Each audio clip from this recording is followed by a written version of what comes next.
Kita lanjutkan kembali pemirsa dialog pada malam hari ini sekaligus meminta bagaimana closing statement dari 4 narasumber yang sudah bergabung atau masih bergabung bersama kita malam hari ini. Mungkin terakhir Pak Arianto sekaligus terkait dengan apakah dengan banyaknya fakta-fakta yang terbuka dalam persidangan kembali institusi Polri akan bersih-bersih sampai ke akar-akarnya. Banyak sekali yang masih tersembunyi. Saya kira sejak peristiwa Pak Sambo itu mencuat gitu ya, kemudian ada isu di luar, ada konsorsium lah, ada kasus-kasus berikutnya itu semua kan sekarang polisi ini ditekan ya oleh publik ataupun oleh presiden ya untuk melakukan bersih-bersih yang kurang bersih di lingkungan Polri gitu. Dan Pak Kapolri juga menyadari itu, makanya beliau yang biasa laksanakan bisa langsung kerjakan, misalnya itu mengenai judi dia langsung perintahkan semua Kapolda nindak.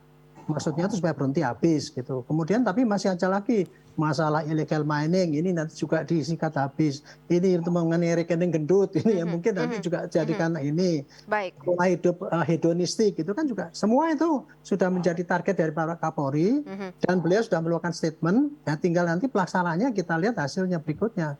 Itu saya kira itu hikmah daripada kasus ini adalah gitu. Baik, Mas Eka mungkin ada langkah selanjutnya dari keluarga Brigadir Yosua, mengingat ya ini lagi-lagi banyak sekali hal-hal yang saling bersinggungan satu sama lain. Ya harapannya ada keadilan yang seadil-adilnya lah buat keluarga dan semoga persidangan ini segera selesai, hakimnya objektif, ya selain memenuhi rasa keadilan buat keluarga juga memenuhi rasa keadilan buat masyarakat. Ya, semoga kedepannya tidak ada peristiwa seperti ini lagi dan saya mohon kepada bapak-bapak yang terhormat yang mengerti bagaimana memperbaiki institusi ini segera diperbaiki karena sangat mengerikan sekali kan penghasilan tambahannya lebih besar daripada gaji pokoknya dan itu terungkap di publik, terungkap di pengadilan. Itu aja sih. Baik, kalau Mas Yuda sendiri, ini katakanlah tahapan persidangannya masih panjang tampaknya, semoga tapi mungkin bisa selesai dalam waktu dekat, tapi ada strategi tersendiri dari kuasa hukum terkait dengan Ricky Rizal? Sebenarnya kita nggak bicara soal strategi ya, kita juga biarkan mengalir ya kan, terkait dengan permasalahan hukum ini. Cuman saya berharap persidangan ini juga bisa menggali secara objektif motif dari masing-masing pihak yang ada di ruangan itu pada hari itu, ya kan gitu. Kenapa Richard mau nembak, kenapa Ricky nggak mau nembak, kenapa Kuat ada di situ, kenapa ada bapak, kenapa ada ibu di situ. Itu kita gali motif dari masing-masing individu. Jadi kita tidak langsung menjudge bahwa Ricky yang berbelit-belit, mungkin juga Richard yang mencoba cuci tangan, gitu. Karena sama seperti ini adalah sesuatu yang nggak muncul sebelumnya, tapi hasil pembicaraan saya dengan Ricky Rizal, Ricky itu bilang, ketika dibicara soal kemarin kesaksian Richard yang bilang Ricky ngomong katanya mau nabrakin mobil di tol apa segala macam, Ricky itu cuma ketawa, terus dia bilang gini, Mas, pas prarekon tanggal 9, Richard tuh bilang sama saya tuh mau ngarahin tembakan saya ke kepalanya bang, cuman karena takut meleset, saya tembak dadanya, dia bilang kayak gitu. Itu adalah omongan yang dibicarakan oleh Richard. Dan dia juga bilang bahwa doanya dia itu bukan untuk merubah niat dari Pak Sambo, tapi untuk memantapkan hatinya supaya tembakannya nggak meleset. Gitu. Dan juga kalau nanti ditanyakan lagi kepada saksi-saksi yang lain, pasca kan mereka tuh nembak tanggal 8, tanggal 17 itu, ya kan? Tanggal 17 itu mereka baru 17 Agustus, di 8 Juli ke 17 Agustus, itu kan sebulan lebih ya, mereka ditangkap. 12 Agustus mereka ditangkap.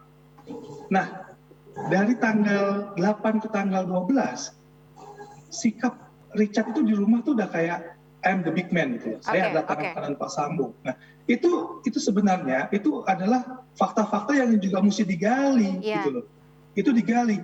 Bahwa sebenarnya tidak serta-merta apa yang diomongin Richard itu adalah kebenaran absolut. Tidak. Mungkin juga dia perlu untuk cari muka. Karena dia itu mau dilempar ke Magelang. Dia mau dibuang ke Magelang untuk ngurusin anak-anaknya Pak Sambo di Magelang. Tapi nggak mau. Ya kita nggak tahu dia mau apa nggak mau. Masa dia nolak. Cuman faktanya adalah setelah itu dia tidak dikirim ke Magelang.